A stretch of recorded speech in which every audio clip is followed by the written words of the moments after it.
Hola a todos, hoy vamos a hablar de filosofía del conocimiento, de la certeza clásica al desafío contemporáneo. Somos el profesor universitario en artes visuales, cuarto año, de la profesora María Gabriela Barros, y el equipo conforma con Luciana Victoria Luján y Bárbara Berens.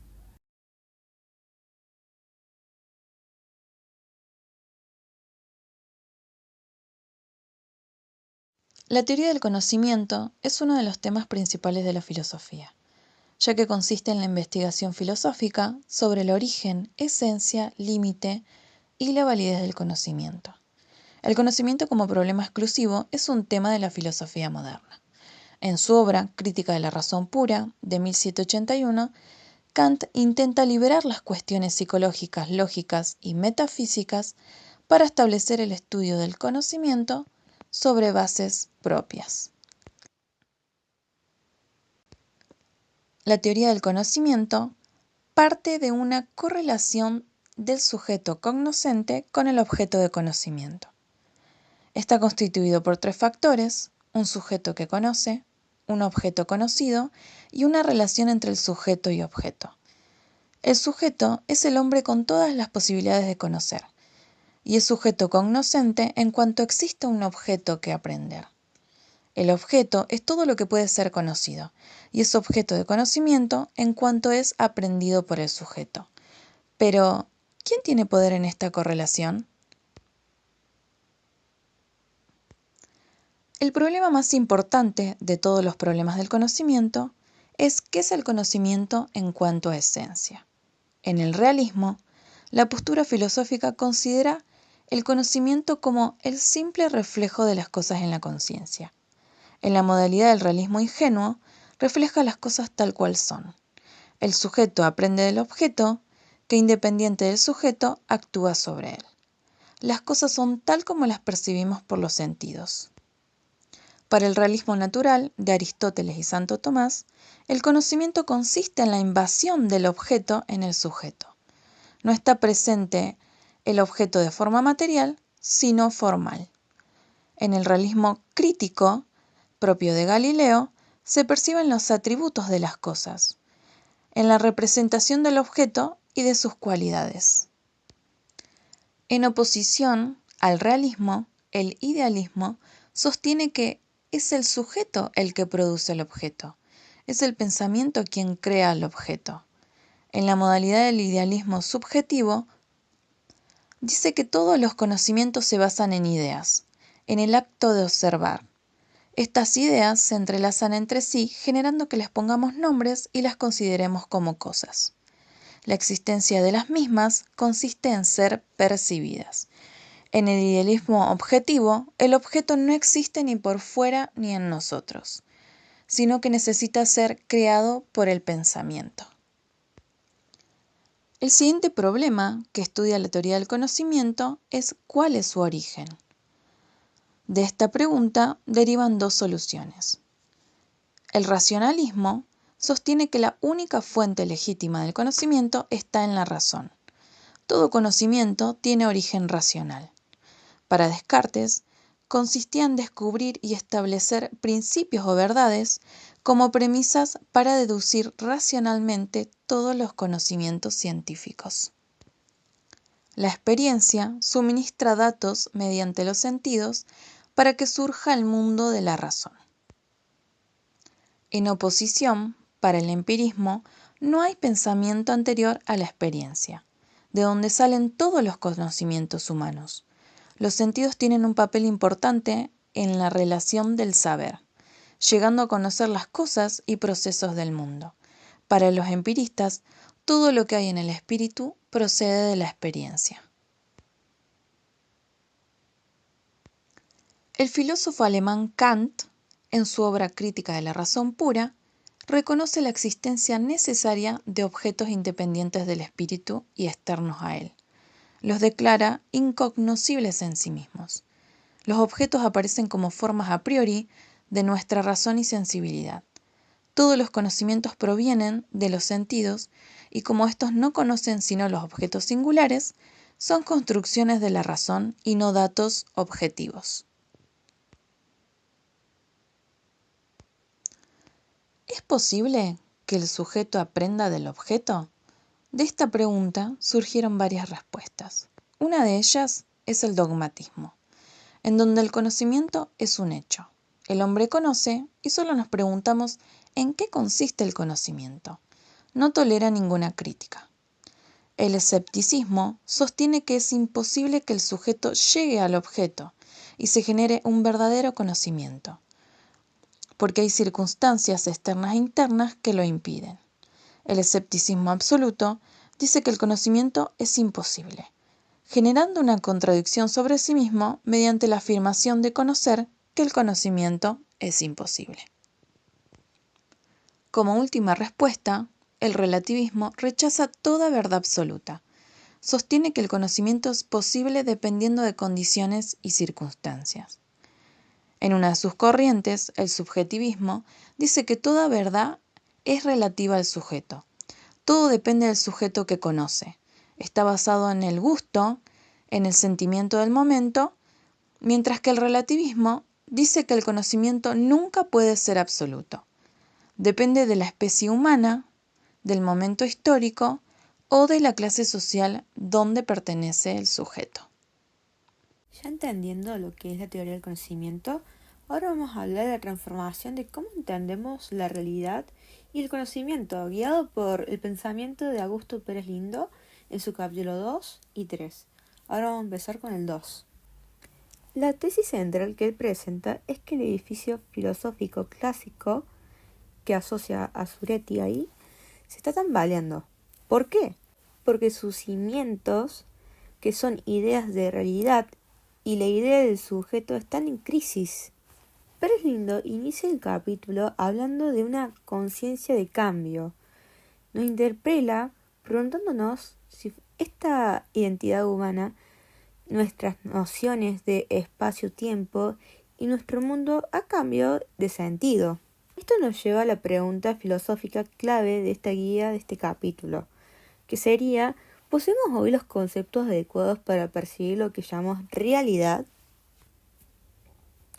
Acá vemos esto del diagnóstico central de Pérez Lindo, que estamos viviendo una desrealización de la realidad. Esto significa que el objeto sólido de la gnoseología clásica, esa realidad fija, se está volviendo evanescente, líquido y virtual. Vemos tres causas. Exploración de conocimientos. La sobreinformación de Internet, en lugar de darnos certeza, genera más incertidumbre. La segunda causa es las innovaciones tecnológicas.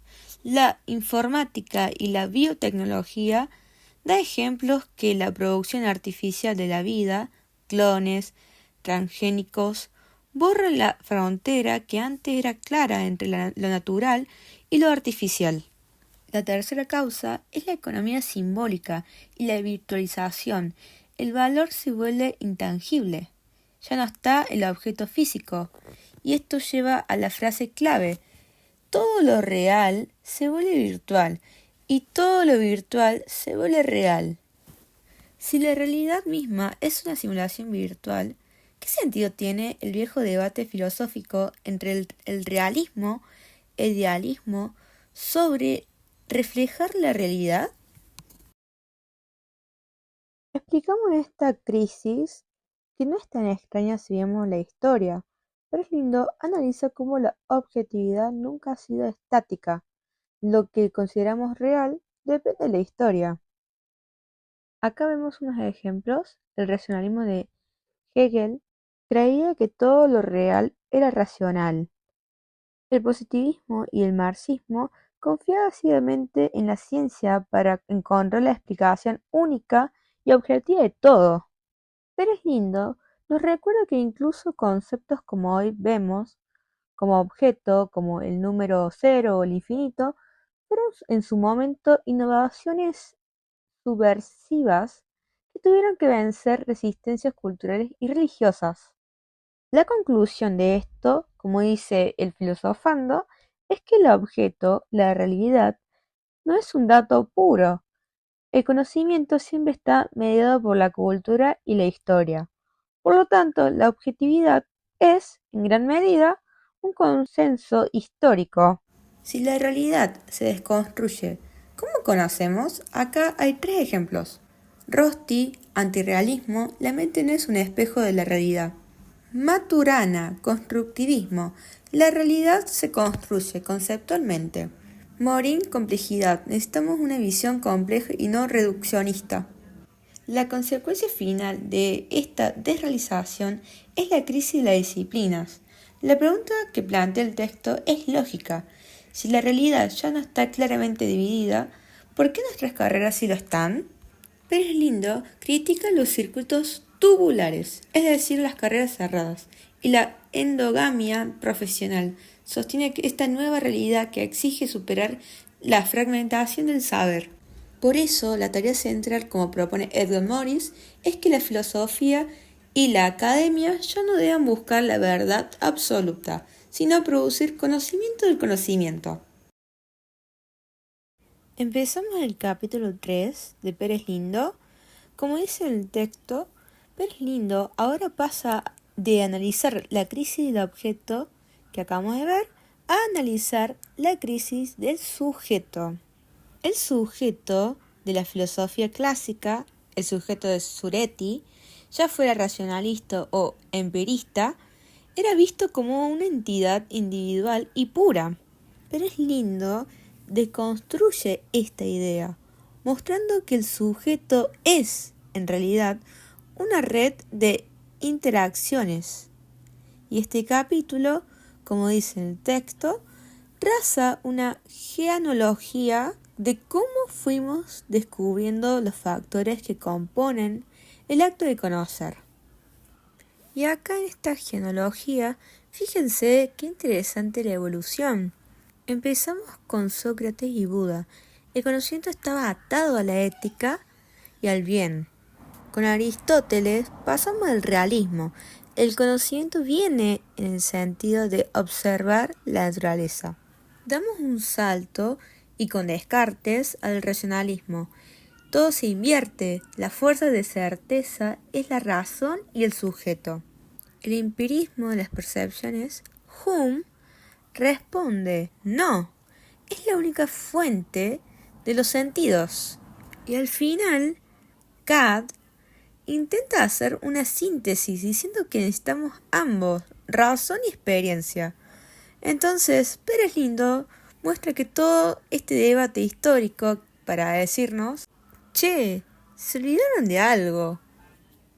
Acá está lo que se olvidaron. Esos son los factores olvido, que demuestran que el sujeto no conoce solo.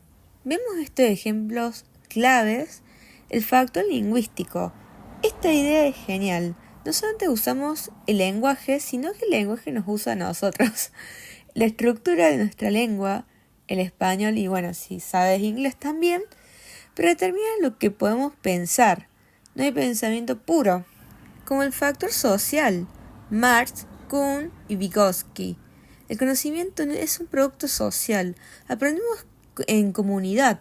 La ciencia misma, como dijo Kuhn, en los paradigmas el consenso es válida en la comunidad científica. La conclusión es inevitable. El sujeto individual y puro del racionalismo no existe. Y esto nos trae a hoy.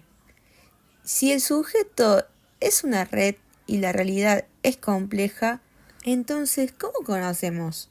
Desde el pluralismo, las ciencias cognitivas ya no ven al humano como una computadora racional.